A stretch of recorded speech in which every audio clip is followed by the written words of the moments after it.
Hello everyone, this is Pushpam and I will teach you today back exercise questions of NCERT. Okay, CBSE NCERT. आज questions क्या है, first number questions इसके पहले class में discuss कर दिए हैं और इन बिटवीन क्वेश्चंस सारे कर लिए हैं। पेज नंबर 15, पेज नंबर 19 या और ओल्ड बुक में वो पेज नंबर 24 पर है जो पेज नंबर 19 पर है। ओके, और आगे हम लोग बैक एक्सरसाइज कर रहे थे जिसका फर्स्ट नंबर हो गया है। सेकंड नंबर क्वेश्चन हम लोग देख रहे हैं। Write the steps you would use for making tea. Use the words solution, solute, solvent, dissolve, soluble, insoluble, filtrate and residue. हम लोग को टी बनाने का जो प्रोसेस होता है ना, उसमें इन सारे वर्ड का यूज करके बताना है कि कौन सा सॉल्यूबल है। तो हम लोग क्या करते हैं, पहले वाटर लेते हैं, फिर मिल्क लेते हैं और उसको क्या करते हैं, बॉयल होने के लिए हीट करते हैं। हीट करने जब जाते हैं तो उसमें हम लोग टी लीव्स डालते हैं। टी लीव्स क्या होता है, इनसॉल्यूबल होता है। फिर शुगर डालते हैं, शुगर सॉल्यूबल होता है वाटर और मिल्क में। ओके, और ये वाटर एंड मिल्क क्या हुआ, ये हमारा सॉल्वेंट हुआ क्योंकि इसमें टी लीव्स भी जाएगा। टी लीव्स इनसॉल्यूबल होता है। ओके, और शुगर क्या होता है, सॉल्यूबल होता है। ठीक है, और बाद में जब उसको हम लोग बॉयल करेंगे, इनफ बॉयल कर देंगे ना, उसके बाद जो है फिर उसको हम लोग फिल्टर कर लेंगे। फिल्टर कर लेंगे तो क्या होगा, जो फिल्टर होके उस पोर से नीचे जा रहा है जिसको हम लोग सॉल्यूशन बोल सकते हैं अब, जिसमें शुगर और मिल्क, वाटर और ये टी लीव्स का भी जो एक्सट्रैक्ट है वो भी, उसको भी एक्सट्रैक्ट करके बॉयल होने के बाद उसका सारा कुछ उसमें चला गया तो एक सॉल्यूशन बन गया। तो सॉल्यूशन फिल्टर करने के बाद क्या होगा, नीचे चला जाएगा तो उसको हम लोग बोलेंगे फिल्ट्रेट। और जो ऊपर में इनसॉल्यूबल टी लीव्स बचेगा ना हमारे छन्नी पर या फिल्टर पेपर पर, उसको हम लोग क्या बोलेंगे, उसको क्या बोलेंगे हम लोग, रिसिड्यू। जो बचा हुआ होता है ना पार्ट, उसको हम लोग रिसिड्यू बोलते हैं। ओके, अनवांटेड चीज़ें। तो इन सारे वर्ड का अब हम लोग यूज करके इसका आंसर देने वाले हैं। ओके, अब इनके स्टेप्स क्या है हम लोग देख लेते हैं। ओके, फर्स्ट स्टेप क्या है, first we add water and milk into a vessel. एक वेसल लेंगे, उसमें वाटर और मिल्क को ऐड करेंगे, फिर उनको हम लोग हीट प्रोवाइड करेंगे ताकि वो बॉयल हो। और बॉयल आने के बाद हम लोग टी लीव्स डालते हैं, फिर अगेन हम लोग थोड़ा कलर आने के बाद शुगर डालते हैं। तो वही सब लिखा हुआ है। First we add water and milk into a vessel and we supply heat to the vessel. Vessel को हम लोग हीट सप्लाई करते हैं। Here water and milk are solvent. एक वर्ड का यूज हम लोग यहाँ किया, सॉल्वेंट वर्ड का। ओके, अब सेकंड स्टेप क्या है, now add tea leaves to the boiling solvent. Here tea leaves acts as a solute. Tea leaves क्या है, हमारा सॉल्यूट है। सॉल्यूट वर्ड का यूज हो गया। कंटिन्यू टू हीट, उसके बाद कंटिन्यू हीट करेंगे। Okay, tea leaves remain insoluble. Tea leaves जो है इनसॉल्यूबल होता है, इसलिए तो हम लोग चाय को छानते हैं ना। इनसॉल्यूबल वर्ड का भी यूज हो गया इन द सॉल्वेंट। सॉल्वेंट में टी लीव्स इनसॉल्यूबल होता है। सॉल्वेंट क्या सब था, वाटर प्लस मिल्क था। Which can be observe while it is still boiling. जब कंटिन्यू हम लोग बॉयल करते हैं ना, तब पता चलता है कि बॉयल होने के बाद भी, टेम्परेचर बढ़ाने के बाद भी, मीन्स हीट देने के बाद भी क्या हो रहा है, टी लीव्स इनसॉल्यूबल है सॉल्वेंट में। ओके, अब थर्ड स्टेप क्या है, now we add sugar in the boiling solution. अब बॉइलिंग सॉल्यूशन में हम लोग शुगर डाल रहे हैं। वाइल स्टैरिंग, जब हम लोग चला रहे हैं ना, चलाने टाइम शुगर डाल रहे हैं बॉइलिंग सॉल्यूशन में। सॉरी, यहाँ शुगर लिखा गया। Sugar is a solute. Solute word का यहाँ भी यूज किए। And soluble in the solvent. Solvent पहले यूज कर ही चुके हैं, सॉल्यूट भी यूज कर चुके हैं, बट यहाँ भी शुगर भी क्या है, सॉल्यूट है। और शुगर सॉल्वेंट में सॉल्यूबल होता है। जब हम लोग बॉयल कर रहे हैं, उसको स्टर करने टाइम शुगर डालते हैं तो हम लोग देखते हैं कि थोड़ी देर बाद शुगर गायब हो जाता है, वो सॉल्यूबल होता है, डिजॉल्व हो जाता है। Okay, in the solvent continuous stirring causes the sugar to dissolve completely. Dissolve word का भी यहाँ यूज हो गया। ओके, जब कंटिन्यूअस हम लोग बॉयल होने टाइम जब शुगर डालते हैं और कंटिन्यूअस चलाते रहते हैं तो क्या होता है, शुगर कंटिन्यू चलाने के बाद कुछ देर के बाद हम लोग देखते हैं कि शुगर डिजॉल्व हो गया। तो शुगर सॉल्यूबल होता है, तभी तो डिजॉल्व हो गया ना, इसलिए यहाँ सॉल्यूबल वर्ड का यूज हुआ और डिजॉल्व हो गया, मतलब घुल गया, तो डिजॉल्व वर्ड का यूज हो गया in the T solution. T solution में कंप्लीटली डिजॉल्व हो जाता है थोड़ी देर के बाद। फिर हम लोग नेक्स्ट स्टेप देखते हैं। अब ये हमारा लास्ट पॉइंट है जिसमें हम लोग क्या करेंगे, अब इनफ बॉयल करने के बाद उसको फिल्टर करेंगे और फिल्ट्रेट नीचे चला जाएगा। जो चाय होता है ना, एसेंस्ड मिल्क एंड वाटर का जो सोल्यूशन होता है, खुशबूदार, एसेंस्ड मीन्स खुशबूदार होता है, वो क्या होता है, छन के नीचे चला जाता है, जिसको हम लोग फिल्ट्रेट बोलते हैं। और ऊपर में टी लीव्स जो इनसॉल्यूबल था वो रह जाता है, जिसको हम लोग क्या बोलते हैं, रिसिड्यू बोलते हैं। तो वही लास्ट स्टेप है हमारा। When the tea solution is boiled enough, जब जरूरत के अनुसार एनफ बॉयल हो गया, then we can off the heat, हम लोग हीट को ऑफ करते हैं। Filter it to separate the tea leaves and the tea solution. Tea solution और टी लीव्स को फिर हम लोग फिल्टर करते हैं हीट ऑफ करने के बाद। The insoluble tea leaves remains as a residue. यहाँ रिसिड्यू वर्ड का यूज हो गया। ओके, सारा हो गया, soluble, insoluble, dissolve, solvent, solute, solution, सारा कुछ यूज हो गया, रिसिड्यू हो गया। अब आगे फिल्ट्रेट भी हो जाएगा। While the solute tea leaves and the solvent essenced milk and water solution. Solvent क्या रहता है चाय में, सॉल्वेंट में टी लीव्स का भी खुशबू रहता है, एसेंस रहता है, और इसमें शुगर का टेस्ट रहता है, सारा कुछ मिक्स होकर ही सॉल्यूशन बनता है। ओके, तो क्या है, the insoluble tea leaves remains as a residue. Insoluble tea leaves जो है वो रेसिड्यू की तरह फिल्टर पेपर के ऊपर रह जाता है, फिल्टर मीडियम के ऊपर। While the solute tea leaves and the solvent जो कि एसेंस्ड मिल्क एंड वाटर सोल्यूशन है strain through the filter medium. जब फिल्टर मीडियम के थ्रू हम लोग इनसोल्यूबल टी लीव्स को अलग करते हैं, सेपरेट करते हैं छान के, स्ट्रेन करके, तो हमारा क्या होता है, ये जो सॉल्वेंट होता है ना वो फिल्ट्रेट के रूप में नीचे आ जाता है, जिसको हम लोग पीते हैं, चाय बन जाता है। फिर हो गया, यही स्टेप है। तो ये फिल्ट्रेट हो गया, जो हम लोग को पीने के लिए मिलता है, छन के नीचे जाता है, उसको फिल्ट्रेट बोलते हैं। जो नहीं छनता है, ऊपर में जमा रह जाता है, उसको हम लोग क्या बोलते हैं, रेसिड्यू बोलते हैं। ओके, बस इतना ही पॉइंट था। अब आगे थर्ड नंबर क्वेश्चन देखते हैं। अब क्वेश्चन नंबर थर्ड क्या बोल रहा है, देखिए, Pragya tested the solubility of 3 different substances at different temperatures. अलग अलग टेम्परेचर पर प्रज्ञा ने 3 डिफरेंट सब्सटेंस को टेस्ट किया, उसका सॉल्युबिलिटी टेस्ट किया। ओके, और collected the data as given below, और नीचे दिए गए डेटा को कलेक्ट किया उससे। 3 डिफरेंट सब्सटेंस को अलग अलग टेम्परेचर पे टेस्ट किया और उसके सॉल्युबिलिटी को क्या किया, उसके डेटा को, सॉल्युबिलिटी के डेटा को अलग अलग टेम्परेचर पे कलेक्ट करके डेटा बनाया। ओके, अब क्या बोल रहा है, results are given in the following table as grams of substance dissolved in 100 grams of water to form a saturated solution।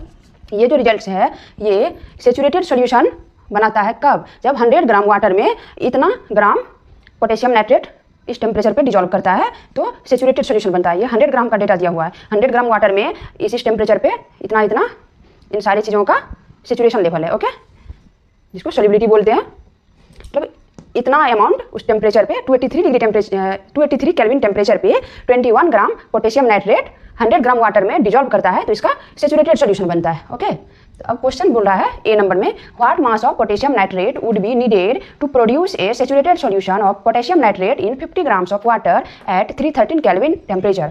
इस टेम्परेचर पे 313 केल्विन टेम्परेचर पे पूछ रहा है कि पोटेशियम नाइट्रेट का कितना अमाउंट चाहिए 50 ग्राम वाटर का सेचुरेटेड सॉल्यूशन बनाने के लिए, जबकि 100 ग्राम वाटर का सेचुरेटेड सॉल्यूशन बनाने के लिए 313 केल्विन टेम्परेचर पर 62 ग्राम पोटेशियम नाइट्रेट चाहिए। ओके, तो वही हम लोग लिखेंगे, चूंकि 100 ग्राम वाटर का सेचुरेटेड सॉल्यूशन बनाने के लिए 313 डिग्री सेल्सियस बोल लेते हैं बार बार, 313 केल्विन टेम्परेचर पर 100 ग्राम वाटर का सेचुरेटेड सॉल्यूशन बनाने के लिए 62 ग्राम पोटेशियम नाइट्रेट चाहिए। तो 50 ग्राम का इस टेम्परेचर पे 313 केल्विन टेम्परेचर पे 15 ग्राम वाटर का सेचुरेटेड सॉल्यूशन बनाने के लिए कितना ग्राम पोटेशियम नाइट्रेट चाहिए, यही निकालना है हम लोग को।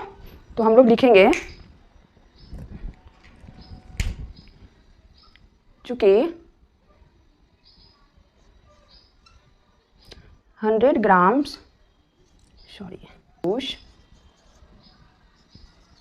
100 grams of saturated solution of potassium nitrate at 313 Kelvin temperature, कितना चाहिए हमें, दिया हुआ है 313 केल्विन टेम्परेचर पर पोटेशियम नाइट्रेट का 62 ग्राम, 100 ग्राम में 313 केल्विन टेम्परेचर पर हम लोग जब पोटेशियम नाइट्रेट का 62 ग्राम सॉल्यूट डालते हैं तो सेचुरेटेड सॉल्यूशन बनता है। Okay, to produce 100 grams of saturated solution of potassium nitrate at 313 kelvin temperature,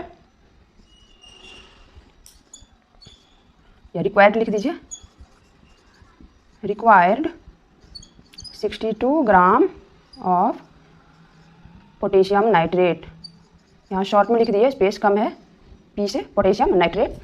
100 gram saturated solution बनाने के लिए 62 ग्राम पोटेशियम नाइट्रेट चाहिए इस टेम्परेचर पे, 313 केल्विन टेम्परेचर पे 62 ग्राम पोटेशियम नाइट्रेट चाहिए। ओके, 100 ग्राम सेचुरेटेड सॉल्यूशन बनाने के लिए।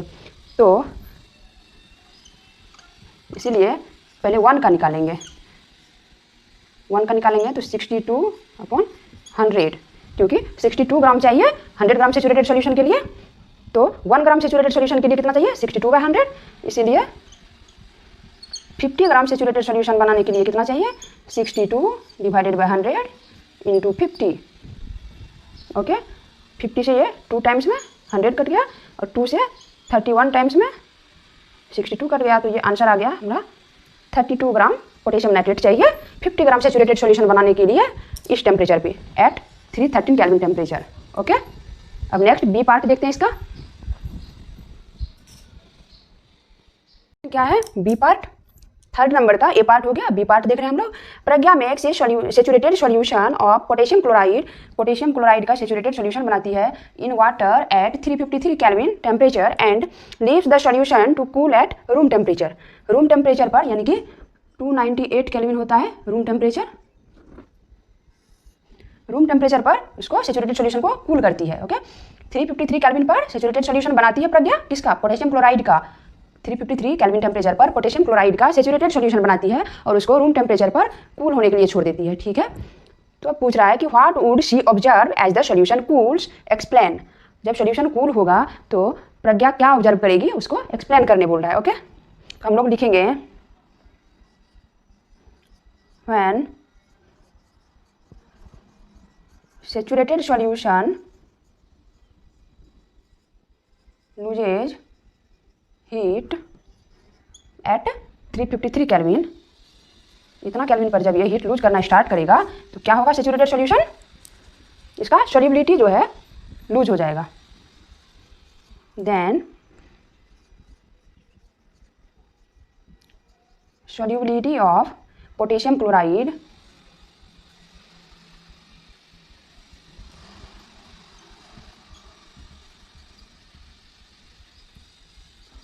इन वाटर डिक्रीजेज। क्या होगा? जब कूल करेगी रूम टेम्परेचर पे इसको, मतलब इस केल्विन से नीचे ले जाएगी, जैसे ही इससे बिलो टेम्परेचर पे ले जाएगी तो सेचुरेटेड सॉल्यूशन जो होगा वो हीट लूज करेगा, और हीट लूज करने के कारण क्या होगा? उसका सॉल्युबिलिटी जो है पोटेशियम क्लोराइड का वाटर में वो डिक्रीज कर जाएगा। ओके, और वो वहाँ पे क्या मिलेगा? उसको पोटेशियम क्लोराइड का क्रिस्टल मिलेगा, क्योंकि जब कूल डाउन करते हैं कोई भी चीज़ को, जैसे वाटर को कम टेम्परेचर पे, रूम टेम्परेचर से कम टेम्परेचर पे ले जाते हैं, रूम टेम्परेचर पे लिक्विड फॉर्म में रहता है वाटर, उससे कम टेम्परेचर पे यदि ले जाते हैं हम लोग फ्रीजर में डाल देते हैं तो वो क्या होता है? बर्फ बन जाता है, आइस बन जाता है, क्रिस्टल बन जाता है। तो उसी तरह से ये इस टेम्परेचर पे इसका सॉल्यूशन बनता है। जैसे ही उससे कम टेम्परेचर पे ले जाएंगे, कूल डाउन होगा, यानी कि हीट लूज करेगा सेचुरेटेड सॉल्यूशन, तो पोटेशियम क्लोराइड का वाटर में सॉल्युबिलिटी डिक्रीज कर जाएगा। जैसे हम लोग शुगर को डिजॉल्व करते हैं तो यदि हम लोग हॉट वाटर में डिजॉल्व करेंगे तो वो जल्दी डिजॉल्व हो जाएगा, यदि कोल्ड वाटर में डिजॉल्व करेंगे तो थोड़ा टाइम लगेगा डिजॉल्व होने में। तो वही टेम्परेचर जब कम होगा तो क्या होगा? सॉल्युबिलिटी कम होगा, इसका कम सॉल्यूबल होगा पोटेशियम क्लोराइड। ओके, तो क्या मिलेगा? So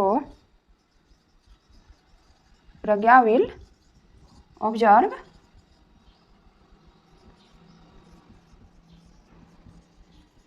crystals of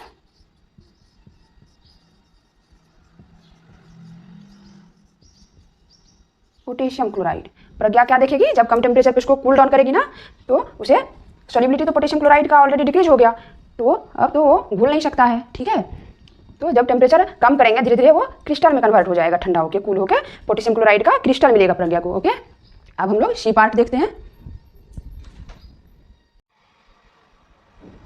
अब हम लोग देख रहे हैं सी पार्ट बोल रहा है find the solubility of each salt at 293 kelvin. सभी सॉल्ट का 293 केल्विन मीन्स इस टेम्परेचर पे बोल रहा है सॉल्युबिलिटी फाइंड करना है और बताना है कि इस टेम्परेचर पे सबसे ज़्यादा सॉल्युबल कौन है। 293 केल्विन पे पूछ रहा है। Okay, which salt has the highest solubility at this temperature। इस टेम्परेचर पे कौन सा साल्ट का सॉल्युबिलिटी सबसे ज़्यादा है? तो सॉल्युबिलिटी ऑलरेडी दिया हुआ है 293 पे। पोटेशियम नाइट्रेट का सॉल्युबिलिटी 32 है, सोडियम क्लोराइड का सॉल्युबिलिटी 36 है इस टेम्परेचर पे, और पोटेशियम नाइट्रेट का ये हुआ, सोडियम क्लोराइड का ये हो गया, पोटेशियम क्लोराइड का 35 ग्राम हो गया, और अमोनियम क्लोराइड का 37 हो गया सॉल्युबिलिटी।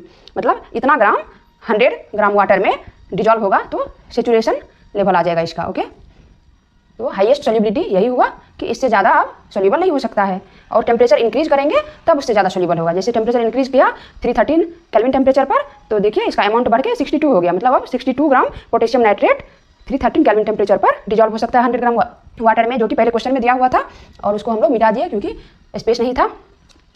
तो हम लोग डेटा के अकॉर्डिंग देख रहे हैं कि कितना कितना सॉल्युबल है 293 केल्विन पर। तो इस डेटा को देख के हम लोग ऑब्जर्व कर सकते हैं कि सबसे ज़्यादा सॉल्युबिलिटी किसका है? अमोनियम क्लोराइड का 37 ग्राम है 100 ग्राम वाटर में। ओके, तो हम लोग लिखेंगे सॉल्युबिलिटी ऑफ, चलिए सबका नाम ही लिखते हैं, पोटेशियम नाइट्रेट।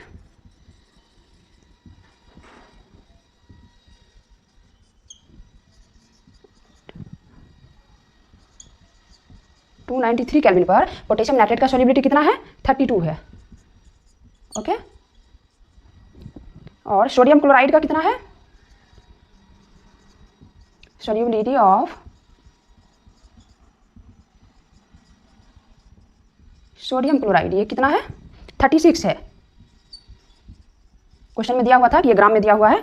ओके, अब हम लोग देखते हैं पोटेशियम क्लोराइड का सॉल्युबिलिटी कितना है 293 केल्विन टेम्परेचर पर। Solubility of potassium chloride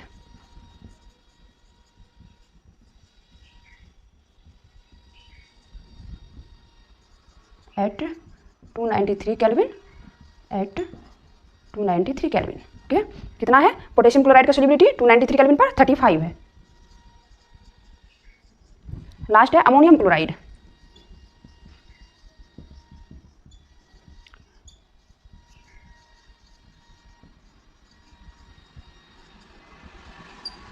ammonium chloride at 293 kelvin कितना है 37 ग्राम। तो हमारा आंसर क्या हो जाएगा, इसमें वही पूछ रहा है कि 293 केल्विन टेम्परेचर पर हाईएस्ट सॉल्युबिलिटी कौन सा साल्ट का है, ये सारे साल्ट हैं। ओके, तो हाईएस्ट सॉल्युबिलिटी देखिए इसका 32 ग्राम है इस टेम्परेचर पे, पोटेशियम नाइट्रेट का 32 ग्राम है, और सोडियम क्लोराइड का इस टेम्परेचर पे 36 है, पोटेशियम क्लोराइड का इस टेम्परेचर पे 35 ग्राम है, और अमोनियम क्लोराइड का सॉल्युबिलिटी 293 केल्विन पर 37 ग्राम है। तो सबसे हाईएस्ट किसका हो गया, हमारा आंसर ये हो जाएगा। तो हाईएस्ट सॉल्युबिलिटी किसका हो गया,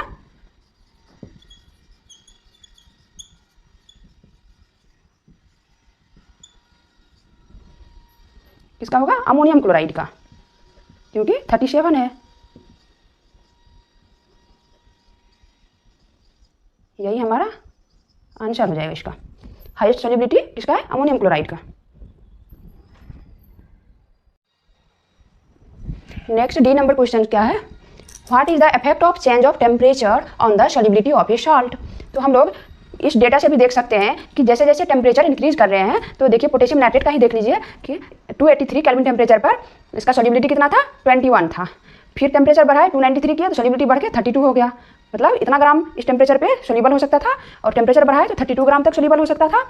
फिर टेम्परेचर इंक्रीज करके 313 केल्विन ले गए तो 62 ग्राम अब सोल्यूबल हो सकता है। फिर टेम्परेचर इंक्रीज किया 333 केल्विन पर पोटेशियम नाइट्रेट 106 ग्राम डिजॉल्व हो सकता है। ओके, और 353 केल्विन टेम्परेचर पर 167 ग्राम पोटेशियम नाइट्रेट का डिजॉल्व हो सकता है। ओके, ये पोटेशियम नाइट्रेट का रो है, सोडियम क्लोराइड का रो है, पोटेशियम क्लोराइड का रो है, और अमोनियम क्लोराइड का रो है। सब में आप देख सकते हैं कि टेम्परेचर जैसे जैसे इंक्रीज कर रहा है सबका अमाउंट बढ़ रहा है डिजॉल्व होने का, ज़्यादा अमाउंट में डिजॉल्व हो सकता है टेम्परेचर इंक्रीज करने से। तो हम लोग क्या कर सकते हैं, किसी सेचुरेटेड सॉल्यूशन का जब टेम्परेचर इंक्रीज करेंगे तो उसमें और ज़्यादा सॉल्ट हम लोग ऐड कर सकते हैं, डिजॉल्व कर सकते हैं। ओके, तो वही आंसर है, the solubility of A salt is dependent upon the temperature. Salt का सॉल्युबिलिटी टेम्परेचर पर डिपेंड करता है, जो कि इस डेटा से भी क्लियर हो रहा है। And solubility increases with an increase in temperature, और जैसे जैसे टेम्परेचर इंक्रीज हो रहा है तो सॉल्युबिलिटी भी इंक्रीज हो रहा है। Okay, hence if we increase the temperature of a saturated solution then there is a chance to dissolve more salt। जब हम लोग saturated solution का टेम्परेचर इंक्रीज करेंगे तो वहाँ पे चांस बनता है कि और सॉल्ट उसमें हम लोग ऐड कर सकते हैं और डिजॉल्व हो सकता है। Okay, see you in the next class, bye bye. Video को लाइक करें और चैनल को सब्सक्राइब करें, और कमेंट भी जरूर करें, मेरा पढ़ाया हुआ जैसा भी लगे कमेंट में जरूर बताएं। Bye bye, see you in the next class.